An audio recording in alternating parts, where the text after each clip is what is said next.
Right, I noticed as an American, you keep yourself very slim. You look a little bit un-American. Well, that's a stereotype I will accept. I mean, that's true. Yeah. Once I walk on the streets in San Diego or San Francisco, it's all fat people. It's true. I think it's a scary number. 40%, 40% of the country is that's true. Considered clinically obese. Yeah. For slim American, it must be a brainy one because you must have a strict sense of self-discipline. Well, I haven't been living in the United States much of my adult life. I think that's maybe it because, the diet is really the problem. Yeah. It's just fast food and bad food. That is the predominant diet of Americans, and that's why I think they're fat. Right. Yeah. I ate a lot of fast food before I left America. I moved to Europe, and the European culture really changed many things about me. But my dietary habits were very different. I stopped all fast food. Didn't drink carbonated beverages, and I've kept that up for the last 20 years, really. Now you are single and you live in Shanghai. True. Are you having a good time? I love Shanghai. Shanghai is a great city to live in and very interesting. Do you like drinking? What Question, about the Xintiandi? I live a block away from Xintiandi, so I've been there probably 1,000 times. And I'm not a big drinker, but I do like a glass of wine every now and then, and Xintiandi is a wonderful place for that. But Shanghai is really a very unique city in the world because it's becoming very cosmopolitan. Yeah. Well, now Shanghai is very attractive to people like you, computer experts and educationists, and the financial people and bankers.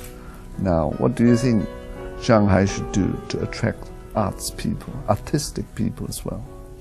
Filmmakers, artists, avant-garde social campaigners, or perhaps we're in a bit of dangerous ground, right? And novelists and even poets. I would suspect subsidies would be a good part of it and a platform for promoting your work. I mean, artists are still wanting to promote their art. They're still selling art.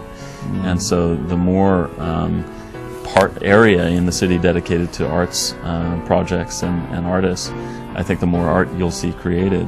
I think that all cities, not just Shanghai, need to really focus on creating a platform for some artistic expression that gives that city some identity, and that will then blossom into more and more of that kind of artistic flair. To my eye, Shanghai is a very open society in that sense, and I get free information from the internet now. What newspapers do you read? My homepage is the New York Times. I read it every day, and I feel that online some things are not available, but most things are quite available, and that's how I get my news, through the internet. I'm a little used to calling outside your name.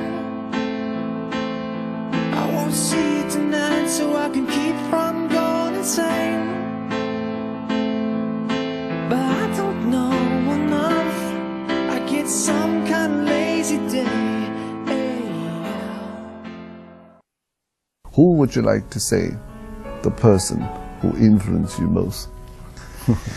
Well, I think that if you don't answer that your parents have influenced you the most, you've had an unfortunate childhood. So I really had a blessed childhood. Yes. My parents were great in all ways.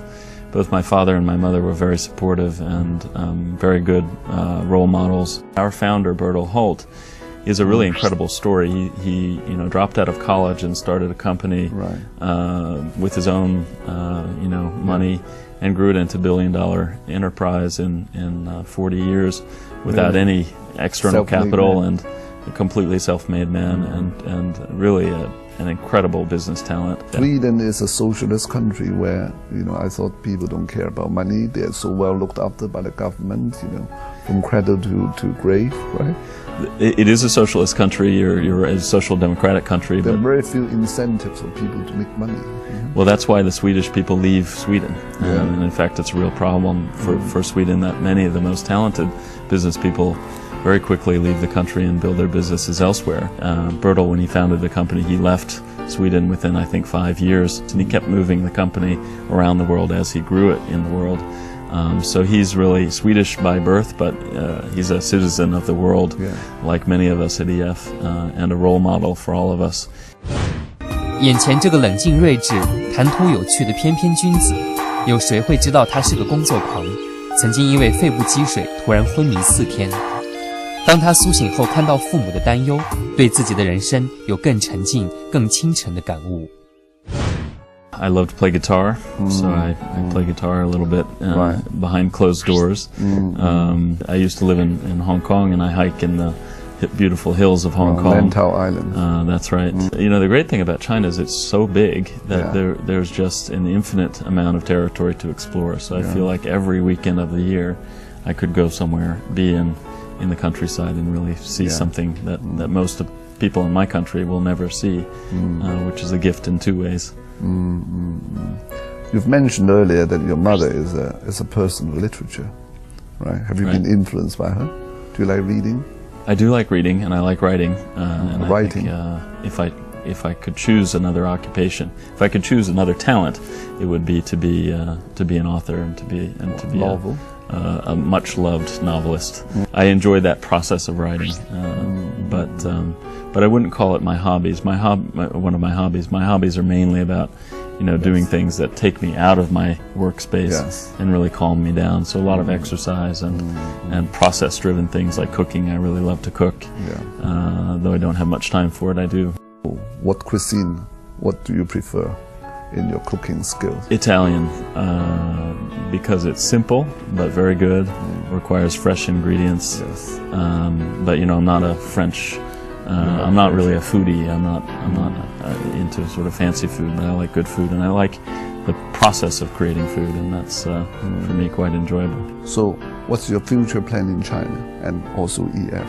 I have no plans to leave at all, and very happy. And I think we have a lot of work to do to make what I said before, to make EF the premier educational brand of China for the next 100 years. Really? This is just the beginning, and I think that we have a team in place that is incredible and really set up to do amazing things over the next 5 and 10 years in China, making it our home market and really succeeding there over the long run. And I'm super excited to be part of that and have no interest or plan to leave anytime soon.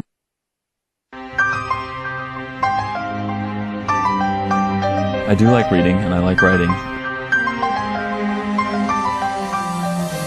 Well, like all great ideas, it came through a struggle of sorts.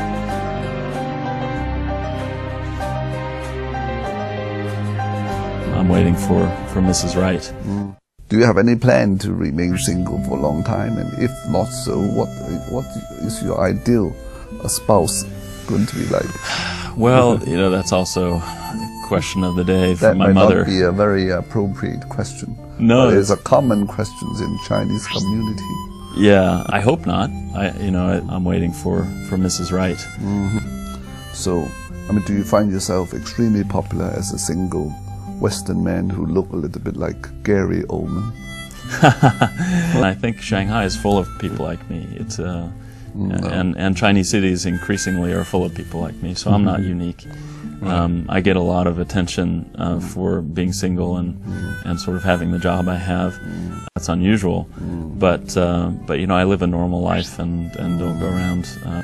But it's, you know, one of those things that I think is very good for someone who, I travel 200 days a year and work quite a bit, and so it's very calming. And a lot of my hobbies now, more recently in life, are all about calming me down and giving me a sense of serenity. That's the word. Peace and nice tempo of life. Well, that might sound a little bit disappointing to women audiences who've been following this interview series. Well, they're welcome to contact me. Yes, I'm sure you will. Right? I hope so. Okay, thank you very much, and thank you very much indeed for sharing your very precious and treasurable experience in China. Thank you so much for your time. I hope the EF is going to do better and better and get it prosperous, right? Thank you very much. Thank you. I hear and I forget. I see and I remember. I do and I understand.